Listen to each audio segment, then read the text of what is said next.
So the question is, What question? the question I have for you Oh, for tonight. Okay. if you grew up on the south side of Chicago and you're black, are your grief and burial rituals different than growing up in a white community? If there are any differences at all. Wow. I have no idea, but lucky enough, tonight we'll find out.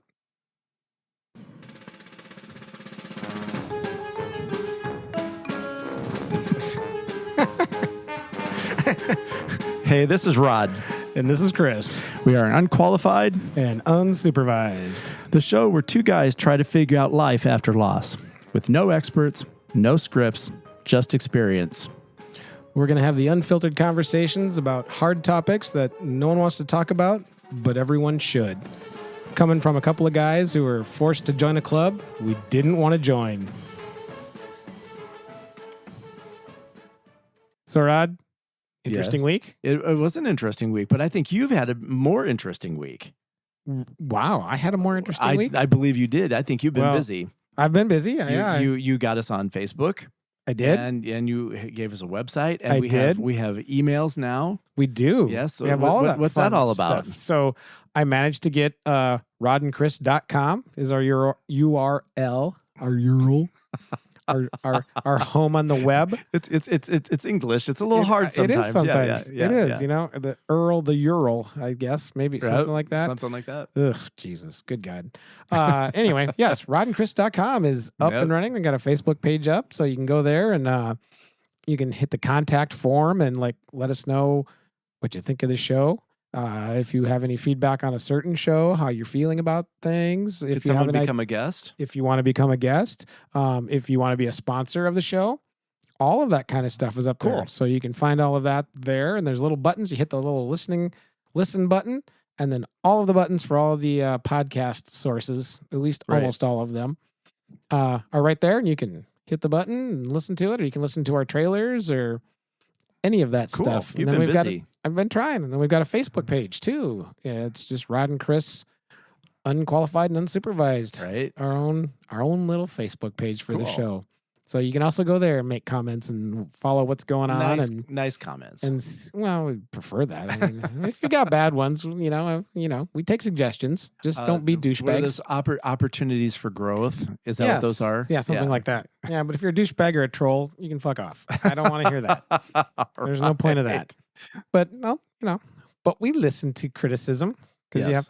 you have to be educated and think critically and not just be like, "Ooh, on my side's the only way to think."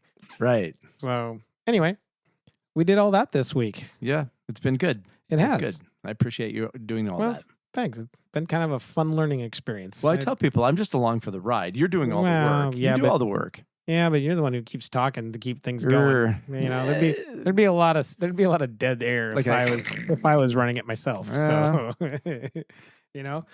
So speaking of which, what's going on tonight? We are talking to my friend who grew up on the south side of Chicago.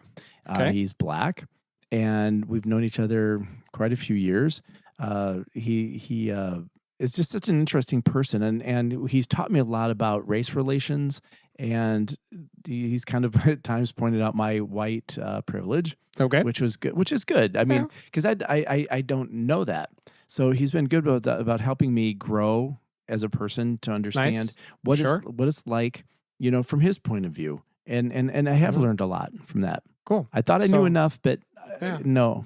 No, it should be interesting learning a little bit Yep. about how grief comes down Yes. from that point, from his point of view. From his I point don't of want to view. say that point. I don't mean it that way, but everybody's got their point of view, and Right. it's good to know and understand how other people see things. Right. We think we've got a lock on it, and then we realize we don't. Yes, You know. exactly. So it'll be a very interesting conversation. I'm All right. looking forward to it. All right, Rod. So who's with us tonight? Our friend Toni is Toni, with us yeah. tonight. Yep. So give me a little bit about Toni. Toni used to live in Mason City, and we met, I think, about 10, 11 years ago Okay. at a Mexican restaurant here in town. Oh, and it wasn't Cancun, was it? It was Cancun. Oh, my Yeah, favorite restaurant. and I Love can't- Raul, the owner. The dude is so cool. He Yeah. always takes care of us whenever we go in there. Right. Takes real good care of us when we go in there. Real good care. Oh, yeah. Real good care. Yes. All He's right. really good. Can't recommend it enough. Well, it was an interesting group of people, And our friend Elle, who was living and lives in New York, Oh. happened to be here, and or maybe she wasn't living in New York at that point. We'll find that out. Yeah. But anyway, we kind of hit it off, and we were friends, and we've been friends ever since, and had wonderful conversations. We've seen each other through some ups and downs, and Plenty of those. and so I invited him on tonight because Toni is Black. Okay. And we've had some issues. He's been very good about educating me on race issues. Sure. And making me totally aware of my white privilege. Good. We can talk about that. Yeah. But anyway, the question that came up with me was, when he was growing up, I believe in South Chicago, what did grief look like for his family? And were there any rituals that he observed that maybe other people didn't observe? Sure. So that's what I'm very curious about tonight. Well, what's exciting then is we always talk about how grief is grief, and maybe it's not. Right. So right. we can get through that. So, Toni, welcome. Thank you. Thank you for having me. I'm excited to be here. How much of that did I get right? A good 95%. Okay, so it is. Oh man, he's doing way better than normal. So good. south side of Chicago, right? Yes. Okay. Yes, South Side, born and raised. All right. Oh wow. So let's back up to Elle. Was Elle in New York yet at that point? She was in New York, and she was coming home to visit for Christmas. So she came home Christmas and in the summer, and so she rounded up all of us rainbow babies. All the gays. All the gays. You're gay. Come and join us. Have a margarita. Right. Yeah. Pretty much. I just had a flashback to Oh boy. margaritas and Jeff and Elle. That's another story from another time. Yeah. Maybe later. Yeah, we'll get to it. But no, Toni, kind of getting to the direct question, you've been very helpful with me, in understanding life from your point of view. It's helped me to understand the privilege that I've experienced as a white person, and you've had some ups and downs with life. It hasn't maybe always been easy. And so I just was wondering what rituals and everything did you do? Is that even a legitimate question? Were things different, growing up for you? I mean, it's a little different. A funeral is a funeral. A death is a death. There's mourning, and then there's grief. So mourning is like the thing that happens first, and then grief is the after the funeral. Right. But I did notice a little differences with funerals when it came to. I didn't grow up with a lot of friends that didn't look like me until I was older. So I heard stories from my teachers that were white, and how they would explain, grandma or mom or uncle died, and it would be they died on a Sunday, and the funeral was that next Wednesday. Right. 4 days usually. Yeah. 4 days. Yeah. And and so from my perspective, and and I don't want to say culturally, but where I was from, a lot of times the funerals were a week and a half, 2 weeks later, because of when you can get a funeral parlor available. A lot of it had to do with insurance.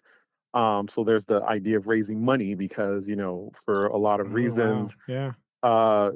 People of color didn't have the privilege to be, have life insurance. And if they did, it didn't cover what they wanted to celebrate, which is kind of the difference that I saw. Wow. I didn't think about that, but yeah. Yeah. Okay. Funerals yeah. So just it would take a week and a half. Okay. Is there a body present, or were they cremated? It depends. Most times there was a body present. Wow. And they were, made up the way they looked. I remember my great aunt died. My grandmother's youngest sister died in '94, and she over time had liver issues, so her skin got darker. Right. But at her funeral, she looked like she did when she was younger. Okay, so they were able to cosmetize her to reanimate her as she was. Almost reanimate and as lively as possible, as asleep as possible. Right. Without looking at a dead body, because at this Wow. point you want to celebrate this person. You want them to look as good as they can be before they go on the ground. Right. Well, why I bring up the body issue is because of my own work at the funeral home. I've seen what the directors have to do if say a family waits 2 weeks and the body starts. I mean, Starts the to minute degrade. well, the minute you die, that Decomposition takes in right away. Right. And preserving someone, to be present at their funeral 10 days out, that there's a lot of things that go into that. Wow. There is a lot of things that go into that. I think one of the things that probably the biggest, thing that went into play was makeup. Right. Getting them looking like they did in a picture, getting them to look as youthful as possible, even though they might have been like 87, Right. But there's so many things to make someone, they can use fillers. They can do things to make them uh, uh, fill out in places that people maybe hollow out, and you can put fillers to make them round out their skins and their neck, get rid of wrinkles. Because if they've been worried or worn or whatever, you can make them look more relaxed. There's lots of things that go into it. Right. So my weird curiosity immediately goes to, if you're talking 2 weeks, 14 days afterwards, is there like an extra cost for the storage? It's not like you can just. That's a question. I don't. You can't just stick them in a box out in the back and wait for it. I don't believe there is. Okay. I don't believe there is. Okay. They don't charge for the refrigeration.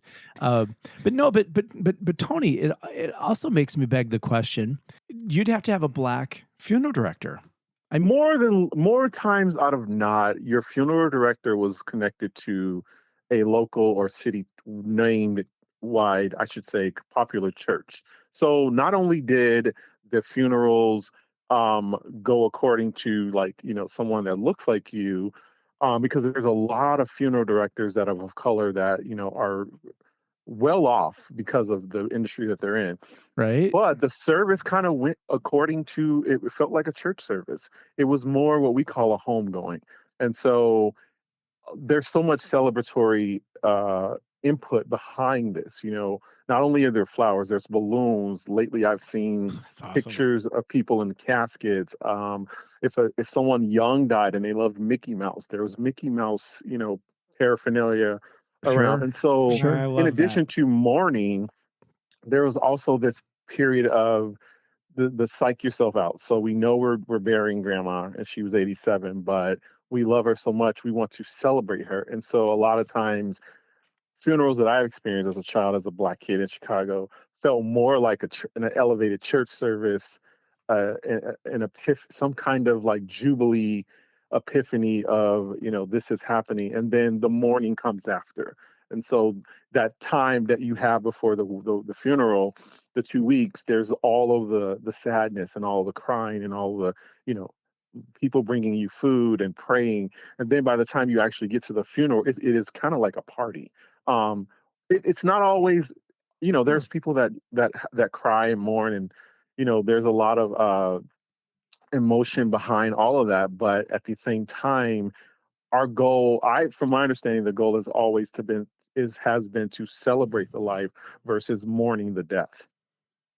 I like that. That's the way it should be. Well, but I'm going to go back to the homegoing. Yeah, statement. I wanted to go back to that too, because that's an interesting word. I get it. I mean, but it's very creative and it's very descriptive, but very simple at the same time. Going home. I mean, I'm fascinated by that sentiment. Homegoing is saying that we assume that they went to heaven because they were a part of a church, and so regardless of how someone died, there might have been hypothetically a person who was doing a crime and got killed in the process. They still call it a homegoing. Which home they're going to, none of my business. But nonetheless, the family doesn't want to think about their child or their nephew suffering in hell forever because, they committed a crime. And so a lot of it has to do with making the funerals as positive as possible, just because when they're in the ground and everything is over and the pans of food stop coming and the cards stop coming and your bereavement is over, you go back to not having that person with you anymore. Well, right, because grief is it's not linear. It doesn't just all of a sudden be like, okay, we're done, we're better now. Absolutely. It keeps, it's always there. So I like that idea of mourning, having a celebration rather than this mournful thing that I'm used to, where everybody's bawling their eyes out and everything. It And then, also is, I have to say, it also has a lot to do with the more we give a person, there's a saying in the Black community, more people will show up for your funeral than they will for, your graduation. Um, and I okay. think because we sometimes think that we have time to make up. If I wasn't talking to my brother and he randomly passed away, I would want to give as much as I can at his funeral because I can't do that anymore because he's not here. The other part is more so like there might have been conflict that was unresolved. And I mean, we're talking generationally Hmm. unresolved, that could have gone on. And part of that funeral is to pay it forward, is to forgive whatever we didn't cover, whatever we didn't fix. And so you will see extra flowers. You will see, no, I want her to wear the suit that I bought her for Christmas, or I Hmm. want to put a picture of, her college graduation inside of her casket, or, whatever that looks like. And Black people, we love a color theme. What we wearing, how we coming. So what's the colors? That's, and so we love the idea of a color coordinated event because that makes it more celebratory for us. We also have, there's a funeral home in Chicago that shall remain nameless, but they are known for making the mouths crooked on the people that they Oh, service. why? On I don't know purpose, what or that is. they just don't It know any might better. it might be their little trademark, but um it's how they do the body. So whatever they have to do, somehow the mouth is all, say, oh, that they have the, who did the body? So and so did it. How do you know? The mouth was crooked. That Joneses did it. Oh, Ah, because the Jones mouth did is it crooked. Yeah. because the mouth is crooked. And so like Oh my gosh. things like that are kind of like, little inside jokes, but my experience was more so. Also, I noticed, and I have to say this, when my great aunt died in 94, I went to eighth grade in September, and we were talking about death because one of my teachers at the time, who's one of my favorite celebrated teachers, Kate Samoska, she lost Say both your her name. parents. Say your name again. What?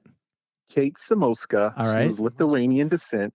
okay. Catherine T. Samoska, and she lost both her parents within a year of each other. And Oh, Wow. so, not we're talking about grieving and all of that. She never ever really, she lived out loud with that. And so when we were talking about, she was that teacher, like, have you ever lost someone? Yeah, I did. And we went around the room talking about it. And I remember saying, when my aunt Thelma died, we all went up to her body and we kissed her face. And Miss Samoska was like, absolutely, because that's what you do. And the kids were like, you kissed a dead person. It was like one of those things that I realized that some people do it, some don't. Maybe they hadn't lost anybody that was beloved in their family.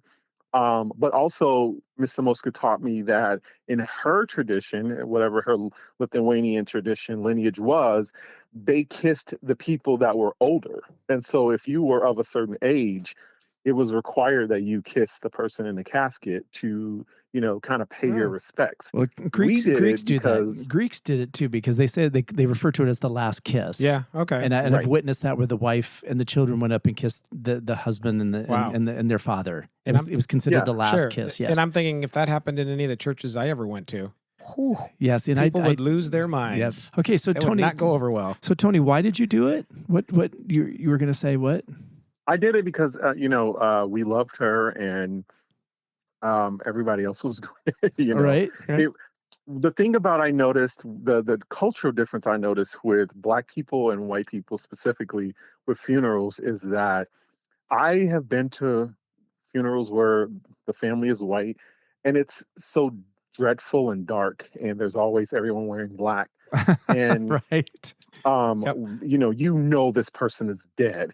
And Black funerals more so like we know that they're gone but we don't really care that they're dead, if that makes sense.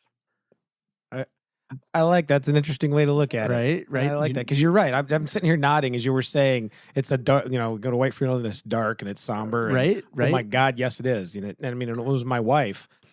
Oh, Like Well, it gone was and dead are two different things. Like yes. gone means no longer here in the body and present, but we still celebrate everything you contributed to life, even if it was bad. Dead means like no more. And right. so Sure. Like you're I dead to me. you're dead to me. Like, Yeah. you know, and next we're talking about who has the will. More so Yeah. where the Black funerals, it was more like, okay, after the internment, where are we going after? What's gonna, you know, what are Right. we doing to continue the celebration? Because we want to keep everybody in high spirits. You know, culturally, Black people have a lot to deal with that makes us sad anyway. The last thing we want to be sad about is a person that left us. Well, I hate to burst your Mhm. bubble because I work at a funeral home. I've seen some pretty lively services. The one where the motorcycle was there, his Oh, yeah. leathers were there.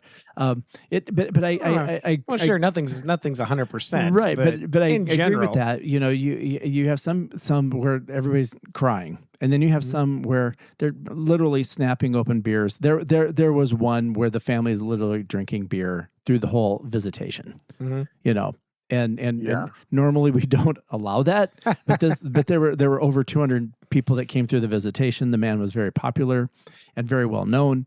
and they each had their own beer. And the family went out and got a case of beer, and they're drinking through the whole thing. That's what got them through it. You know, like how do you view that moment? And we just did an interview with one of the funeral directors, Jamie, and you know, she pointed out that everything is so different. Everybody, you know, like there might be a theme, like, oh, they're a Packers fan, or they're a Giants fan, or Bulls fan, or whatever. And you'll see these themes, you know, through the visitation, that type of thing. But I often too hear families, they're actually looking forward to where are we going afterward. Sure. Like, and sometimes they've needed suggestions. Recently, there was a family. I don't know if familiar, Chris, you know about the half moon here in town. Oh, I love the restaurant. half moon. Yeah, love the half moon. Okay, this family of 35, they go, oh, we're going to the half moon. I said, do you have a reservation? Oh, no. They literally walked into the half moon at 8:00 one night, and the half moon sat them. Wow. That All poor 30, all bartender. 35. Told you it's a great place. Yeah, you would say that again, Tony, what? That poor bartender. Oh, Well, yeah. but it was just so funny, you know, because the next day at the funeral, they go, oh, yeah, they sat us. I said, what? All 35 of them. They That's took awesome. they took such a chance. We got some great places here in town. But it spoke highly of them, the fact that they took on this family, Mhm. but also the families are always looking like, what Right, it's are we back to going the to? point. We're going out to the OP. In fact, after Jeff's visitation, I offered the family, anybody want to go out to the OP? And they're like, no, we're going to go back to the hotel, whatever. So my son and I went to the OP. One of our best conversations. Sure. Yeah. No, after Janice's, we went to the Lake Time. Oh, sure. Lake Time Brewery, of Sure. course. But I got to tell you another story about that real quick. All right. Where we're going afterwards. Yeah. Right. Okay. So last winter, I took the adult beginner guitar group lesson class at Fat Hill Brewery over in Mason City. Right. Right. Yep. I know Our- what that is. Oh, it's a great place. I love that place. They have beer there, Chris. Did they you do- know that? Is that what they have there? It's beer. Oh my They God. offer beer at Fat Hill. I should go there more often. Isn't it amazing? Oh my God, Rod, good God. You can't take this guy Well, anywhere. I've heard, that's what I've heard. I don't they know have why we there. give this guy a microphone. They have beer So, there. Darn it. So the last class is kind of like our final, where everybody gets up and plays a song. And Right. some people sang, some people didn't, but you know, we all had to get up. I'd never touched a string instrument in my life. I'm a percussionist. I've been a drummer, Right. piano, never touched string. We pull up to park to go in for this thing, and the street is full of cars. We're like, oh, that's weird. We walk in, the place is packed. We expected there may be like 2 or 3 other people other than those of us in the class, and that'd Right. be it. Packed. It was a funeral wake. They had just buried a loved one, Oh, and they all decided that they were coming to Fat Hill to have beers and celebrate afterwards. that's And so then here we are. that was in January. That was end of February. Okay. And so February 28th, in fact. And so then here we are, these people who, you know, just learning to play guitar have to come up and start playing and singing. Did they respond to you? In fact, they did. They actually enjoyed it. But I just remember looking at our teacher and at my friends, Nate and Reagan, thinking and said, well, at least we can't make the day any worse. I mean, it's like a final quiz or final exam. Yeah, it's exactly what it was. but And it that's- turned out to be fun. It turned out to be a really great experience. And like they loved the people that had come from the funeral. It loved it. I think it lifted their spirits a little bit and I made was going things to say different for them. That's not the what they were celebration. experiencing. That's the celebration part, and you helped. Yeah. You helped them with that. We did in the end. You're part of their story now. We are. Yeah, made us nervous as hell. Oh, good God. We're like, oh, we were shitting bricks. But no, you're right, Tony. That the families. So growing up, or what was your experience like? Where did people generally like to go? Was it restaurants? Was it breweries? Where would they go? Homes. More so someone's house where there is overflow of extra food. A lot of times that makes sense. That's an oxymoron. That's where I'd go. Extra food? Is there such a thing as extra food? Oh, there's always extra food. Like, I mean, but more so like I've never been to a funeral in my cultural experience where we went to some place that is an establishment. It's at someone's house. Oh, okay. Or, someone's backyard, or if it's wintertime. In 2001, I just have to say my grandmother, all 8 of her siblings, and including herself, kicked off the deaths of 2000. So 2001, her brother passed away, who was 2 years older than her. And then we went to what they call a repast. So you go and bury the body, and then you go somewhere and eat. And then after the repast, it's like, now what are we doing? And I remember my mom saying, we're all going to one of his son's house. And there's this story about they were praying because my mom has like 30 something cousins.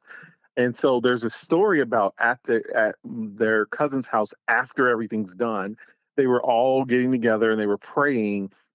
And one of the cousins dropped a beer in the middle of the prayer, and it just erupts the entire crowd. The other thing is that with large Black families, a lot of times, unless it is specifically planned, which now I see a lot of people that are grandparents that are 90 years old that are intentionally having parties saying, bring everybody together. You don't really see a lot of your cousins until somebody dies. Right. And so without the full effort of a family reunion or a party, I can't come to your party because it's 2 hours away. It's too far. But if there's a funeral, granted, I'm coming from Tennessee, I'm driving 12 hours and we're going to be there. And so a lot of times funerals for us were more of a reunion in addition to mourning and a celebration. Right. So there's like a lot of different moving parts to that because you were excited to see your cousins. When my great aunt Thelma died in 94, I remember asking my mom, who's going to be there? And she's like, and I'm like, is so-and-so going to be there? Yes, they're going to be there. And I remember even saying, the woman who died, is Aunt Thelma going to be there? And she's looked at me like, she's the one we're going to bury. Like, oh, that's cute. Yeah. So yeah. Tony, I want to go back to this repast thing. Yeah. Go hit that again. Okay. Okay. Are you talking like they've passed away? And then there's like a repass? I don't know the historical term for repass, but I do know what a repass is. Tell us. A repass is where you go after interment. So interment is where you bury the body at a cemetery. Right. And then after that, you go to the repass, which is where you go and eat and fellowship with people, friends and family. Okay. It's usually some banquet hall or some room downstairs in a church. Okay. Sure. Very seldomly it's at someone's house because we're saving that for later. But the repast is more of the orchestrated gathering. Like the luncheon afterward. Like the luncheon, like we would call a luncheon afterward. Okay. The coffee and the ham sandwiches in the basement. Yeah. An endless potato salad and, the lime jello with the carrot shreds in it. And that's when you get to the point of, how you said someone was opening up beers. That's when people start taking shots for the loved ones that are gone, or in some cases you've poured a little liquor on their grave because they would have taken a drink with you when you were here, but they're not. And so we're still trying to keep this as lively as possible. Oh, wow. Sure. That's so and I've done that, the pour the liquor on the grave. Yeah. So just 2 Sundays ago was Janice's birthday. Yes. So I rode my bike to Sheffield to the cemetery where she's at, and I had a beer glass, 2 beer glasses with me and 2 beers, and I sat at her grave and I drank one and I poured the other one over her grave. Yeah. And I'm sure she drank it. Absolutely she did. Yep. Well, it was from Lake Time, her favorite brewery, so there's no way she didn't. Right. Well, I saw your pictures posted. That was really neat. Yeah. That's a great way of celebrating. It also says that we never really stop celebrating a person's life. You know, and there are these Right. moments. You know, we celebrate their birthdays, we celebrate our anniversaries, and we do these ritual things. You know, I think that's how you keep them alive. right. Like on Jeff's birthday, I'll go to the Prime and Wine and I'll order the walleye because that's what I order what he ate. Mhm. You know, so Right. that's my way of doing it. I have an old fashioned. You know. Yep. But Sure. the repast term was real interesting. I Yeah, just I've never heard it. that before. Yeah. So this is why we have Toni. I on might tonight. have to do some research on the origin of that, but for me, repast meant like where you go after, the burial. Sure.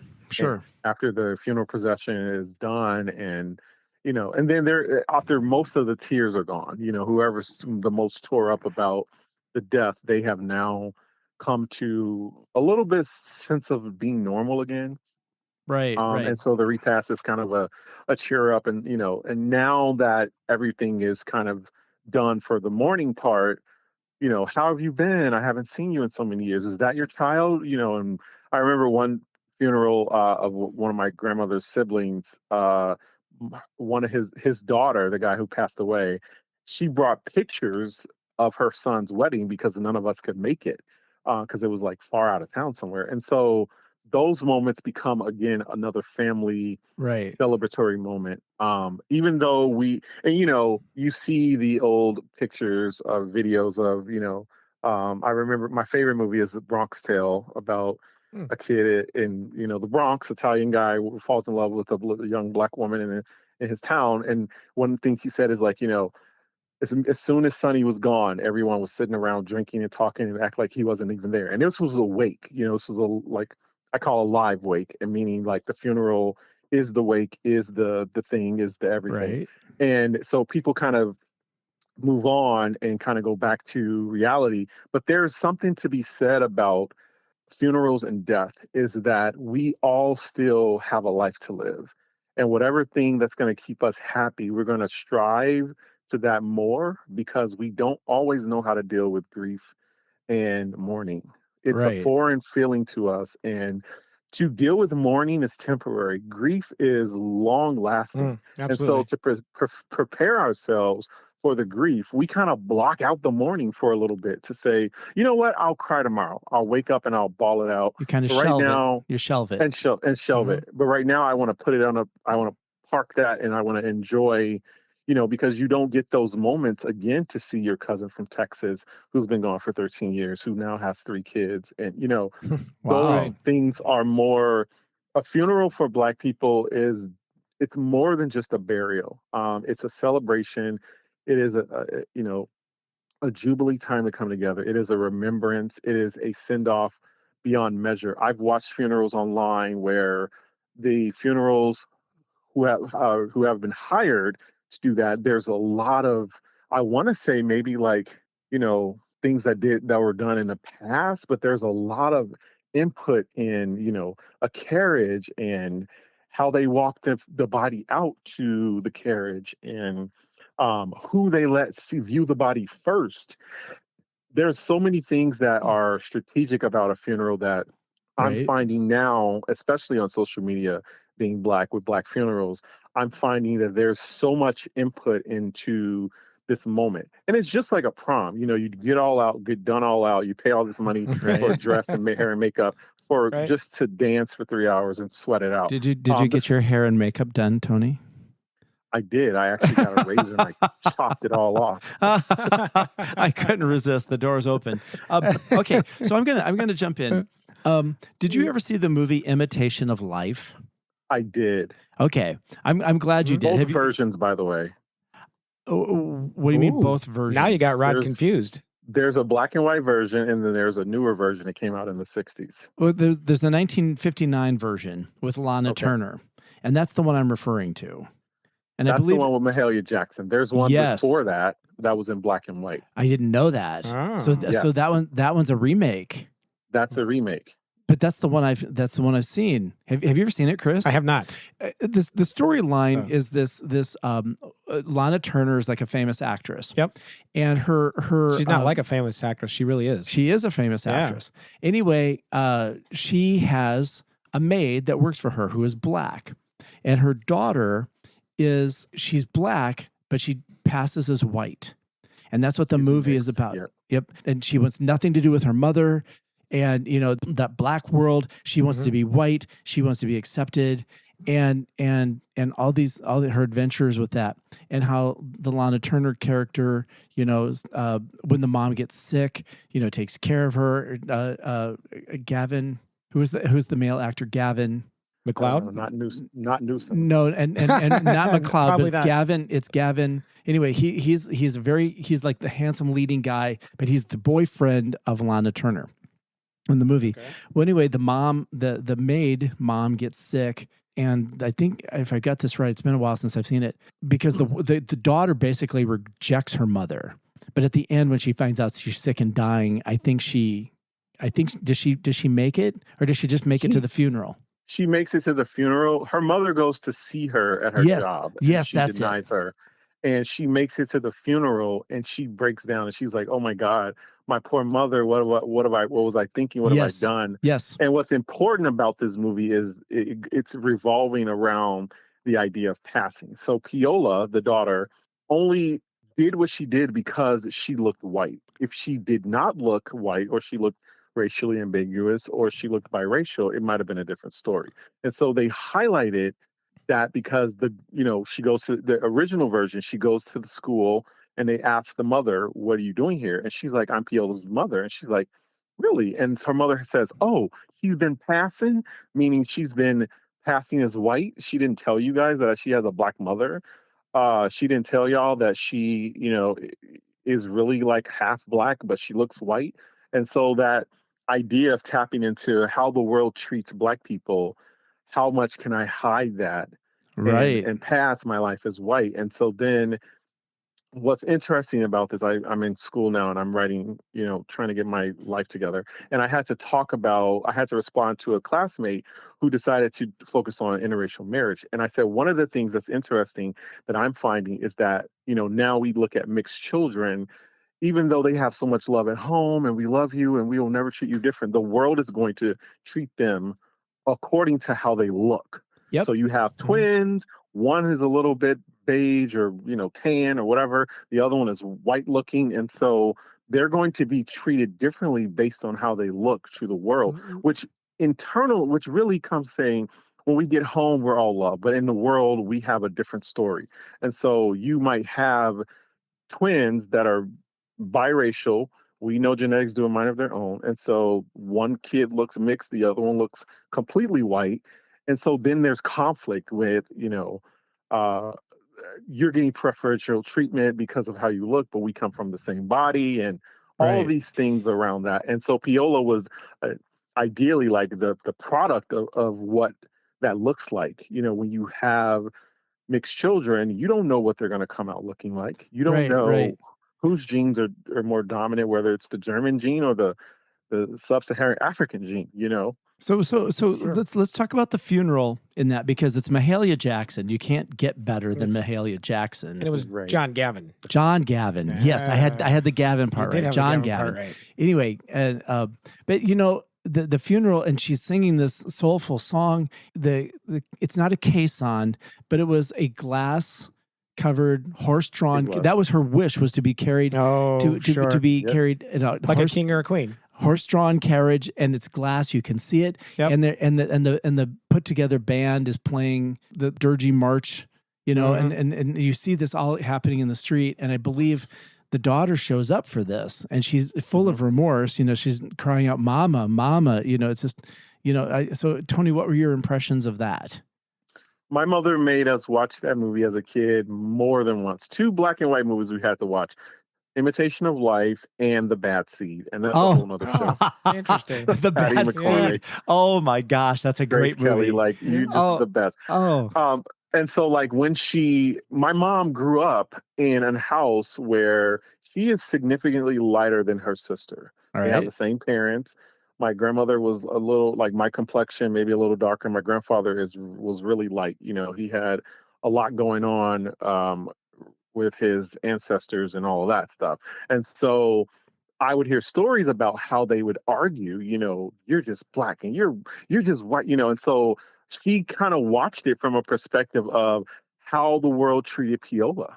Because she, Wow. even though she was a black woman, she had this experience that this mixed child had that lighter skin is better, and my mom firsthand experienced that, and I think that movie touched her for that reason. She always made us tap in though to that scene where she goes up to the casket and says mama, and Yeah. she says at the Mm. Yeah. end of the day, no matter what, Piola was still black. And I think that she kind of touched on, regardless of what you're mixed with, always acknowledge the part of you that um is shunned in society, that it can be marginalized, because that is for in a lot of respects that will have the most impact on stories. But that movie was the black and white version. That's why I know, I'm like, what are you talking about?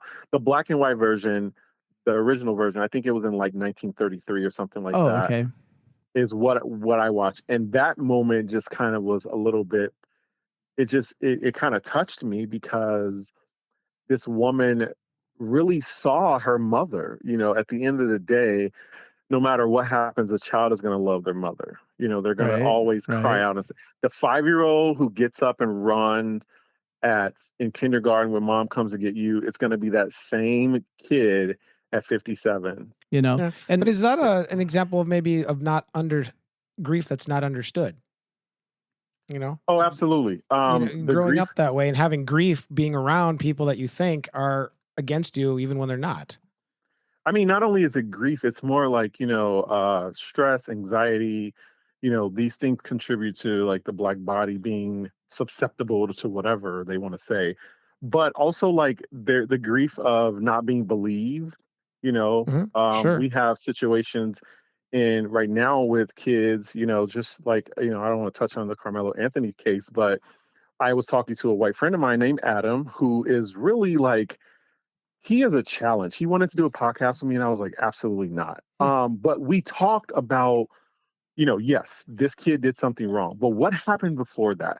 What happened when he got bullied and said, these white kids are targeting me, and nobody believed him? And so the only outlet he might have felt like he had was to do what he did. Not the best decision, but the grief behind not being believed, assuming that you're going to be targeted because of the color of your skin, wherever you are, is a grief process. Well, that brings me to a question about, we always talk about grief as grief, yes. but does everybody get the same permission to express it? Does everybody get to express it in a way that's appropriate for them? I can definitely tell you no. Okay. Um, I know I've seen things where uh, just no. I'm just going to say no, because I won't go into Just examples. are you sure there? Are you sure you just want to say no and did it and No, then leave us it's hanging? it's a hell no. Oh, No, but Hell because no. Yeah. Well, I the figured other it thing is, was. like when you don't understand the person that doesn't look like you, everything is fear. And so a person who is crying, coming to the school, I've seen situations where they're like, "Man, just please try to calm down." And it's like, this is a human moment. This is my child is in danger, my life is in danger, and you want me to calm down because you think that my emotion is elevated because I'm of color. But what you don't understand is that like the grieving process that black people have gone through comes deeper than just losing someone. It is, the same wailing that you hear at a funeral happens when someone loses their lot, their house, happens when they lose a job or a car accident. There's a lot of different things that grief might show up outside of just a funeral. right. Because there's so many things that in essence for black people are the death of us, when it comes to whiteness. And so you don't get to cry. And I was watching a thing online where a woman who was in labor was having excruciating pain. She was a black woman, and she was screaming, and they wanted to give her a shot so that she could stop screaming so much. And I'm like, you're pushing a bowling ball out of Yeah. 10 centimeters. Jesus. Like Yeah. that is gonna hurt. Was the So screaming was the screaming that was bothering them? I think it was the fact that they didn't understand that she was a young mother, kind of petite, so her body probably wasn't ready for childbirth as it was. And I don't know how young she was, but she was under 30. And so that the idea that I want to police this emotion is a grieving process. Grief says we have to mourn the thing that happened to us. Celebration is uplifting the thing that happened for us. And in Black culture, there's so many things that happen to us. The things that happen for us within our own space, like a funeral, is way elevated than what it should be. Yes, it should be a funeral about an hour, and you say your things, and there's always, we're going to have closing remarks from the family, and 20 people get up because they want to say something. Right. Because they all have this expression that I never got to really say what I needed to say in life, but also in my general life outside of a funeral, I'm unheard, I'm overlooked, I'm not believed. And so those moments are a little bit, for someone who's not used to it culturally, it could be a little extreme. So I got we're kind of running out of time here. But I got a final question. Kind of, what is something about race and grief that people are afraid to say out loud and to actually talk about and interact about? You know? Um, I think that the race and grief that people don't want to talk about is the unfortunate circumstances of how someone died. Hmm. So, Okay. a person that died during childbirth, you know, on the white side, that might be a 2%. For Black women, it's at a 20%. Wow. Um, Oh, Children, teenagers that are dying in car accidents, yes, the white kid out in the country died because, he didn't see the car coming on the lane. The Black kid who dies, was apprehended by the police for whatever, or he got caught in the crossfire. Or, let's remove the violence. He had an illness that had been pegging him since he was little, because his mother fought for what's wrong with my baby, and she was unheard and not listened to. And so the thing that we are torn with is addressing the cause of death. There's a study that was done in 2011, I believe, about a number of Black women that have been given medication and chemotherapy for cancer, but had never really had cancer. oh wow. And so They were being guinea pigs. diagnosed, Yeah. being diagnosed, and so things like that, and like random heart attacks, and how I remember during COVID, everyone was saying like, "Oh, Black people of color, they're susceptible," and I would always follow up like, "Yeah, because of racism. Why can't Black kids swim? Racism. Because there are no pools in the Black community. Right, Because Right. right. so like a lot of the things that we don't want to talk about are directly related to how this country views people of color when it comes to death, which is why our funerals are so much more animated, because we know a lot of times it wasn't right. You know, we could have lived longer. Right. In certain situations and circumstances, there is more violence in your community, and so you're susceptible to what might happen. And as much as we celebrate and send them home, the grief the grief is more, it's deeper than losing the loved one. It is knowing that I'm living the same Black life, and what happened to this person can happen to me and worse. And so when we talk about, some woman named Patty who's white, who says, my husband John died. Well, how did he die? Well, he was 67 and he had a heart thing and da da da da. And you're like, okay, my cousin Charles died at 38. Well, how did he die? He had a heart attack. He had high blood pressure, and we're not talking about what comes with that as a culture. At the end of the day, of course, it's white supremacy and the wanting to get rid of the Black body. I know I'm being a little extreme right now, but that is the truth.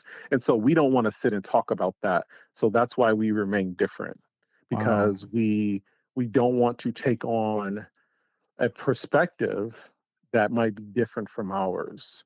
And we don't want to own that at some point, it's not that you did it, it's that you benefit from what's being done. Wow. Interesting. Yeah, I can see that. Or have we run out of time, Chris? We've run out All of right, time. because we're in the studio going. Did Yeah, I think- like you're gonna say it? Okay. Yeah. So we've run out of time. Toni, thank you very much. You've given us a lot to think about. I'm going to stick with my ritual. I know we've just probably touched the tip of this iceberg. Oh, absolutely. Have. And we would gladly want to, and if you want to, have you back on some other time. I'm definitely down for that. All right. That would be- Can we talk gay shit then? Yeah. Let's talk gay shit. There we go. Oh, Let's boy. do that. Oh boy. That's okay. That's for me. That's a 3-minute conversation. Oh, no, for me, it's give me a good 10-minute segment on gay shit. I've never had a 3-minute conversation with you, Rod. Set a timer for There we me. go. Never. There we go. There's the challenge. The gauntlet is thrown. Ever. I don't even get 3-minute texts from you. This is true. I read books when you send me a I'm text. busted so bad. So bad. All right. Awesome. Toni, thank you so much. Yeah, this was wonderful. Thank you so much. Thank you all so much. Wow. I know, I right? say that every time we get done with an interview, but It's I true. know it's like I don't know what else to say. Well, everybody has this story, and they're so individual, And listening to Sure. Toni, there was all these cultural things that caught my ear. The passing, the repass, the repass, repass, and the difference between being gone and dead. right? And then there was another one. The homegoing. The homegoing. Yes, I love that. I love that phrase. That is good. The homegoing. We're not, Right. and it's not like going home or it's homegoing. Homegoing. Yeah, I think that's really awesome. Right. Well, and also that these are reunions. Many times. Right. And people like he said about the travel, they won't do this, but they'll travel. Right. They won't go 2 hours for a family reunion or a holiday, but they'll go 12 hours for the funeral. Yeah. Because they're that getting, was, I guess, getting it all at the same time. But right. But I think that also goes back to it's more of a celebration and not as sullen and right. dark kind of a. It's not morose. No, but I mean they have those times, of course. Yes. But at that point, when everybody's there, it's time to celebrate. Right. And I think that's a really good way to do things and look at things. Well, and also that they would go to people's homes where there's. Right. I love this. Where there's extra food. Right. Yeah. Yes. The repass is at a home with extra With food. extra food, like not just regular food, but No, like extra food. Extra food. And that was pretty cute. And I was like, oh, okay, because usually when families get together, I wouldn't say like it's a potluck, and Right. there's always a lot of food, Right. More than enough. More than enough. Yeah, no one's going Right. away hungry. No. And then you But, got to take it home and eat it for the next 3 days too. Well, I liked also about Toni and how he helps us understand racially how things are handled. Sure. Yeah. and also his own struggles as a Black gay man. It isn't just enough to be Black, but then you're gay on top of it. But he handles it with a really strength and confidence. I don't think always. I think he's come into that. Sure. Yeah, in previous years. I mean, Well, I think everybody who's strong and confident has their days. right, That they're not. But, right. But But my sense is he's pretty good at He's that. what I also appreciated was the fact later on in the interview where he talked about his own things that he has to deal with at his school. He has to deal with people of color, that yellow, brown. So he's on both sides of that fence. Right. I mean, I think that's pretty cool that Right. he recognizes that. Like I've got my stuff to deal with as well as people have their stuff to deal with. Right. Yeah. And he's got to deal with the grief of just existing in a society Yes. that may not respect him. Right. Right. Who he is for who he is because that's who he is. Right. Because of how he looks on the outside. But the whole And experiment thing. that's a weird grief that I could never understand. Right. So no, Yeah. I enjoyed talking to it. It was good to talk to him again. And Yeah. I'm in constant contact with him. Oh, that's good. But I'm looking forward to more conversations with him, helping me understand, Yes. how things work. Absolutely. So cool. So if you like this episode and you liked what we had to talk about today, let us know. And you can do it at that new website, rodandchris.com. Get out there and send us some messages. If you got ideas for shows, guests, sponsors, whatever. Let us know and go look us up on Facebook and follow us there. Yes. So you know what's going on with us. And yeah, that's right. Website, Facebook. Yeah, we're there. We're all in it. YouTube, Spotify. We're everywhere. Boomer X. And we are on Boomer X Radio. Don't miss us at 7 o'clock Mondays and Wednesdays. Live internet streaming radio that got us started. Absolutely. We wouldn't be doing this probably if it hadn't been for them. So grateful to them as well. And so don't miss us next week.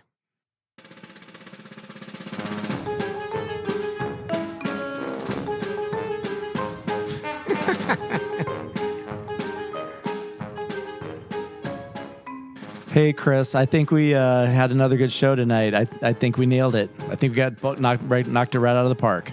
Yeah, Rod, this is our circus and we are our monkeys. This is so true.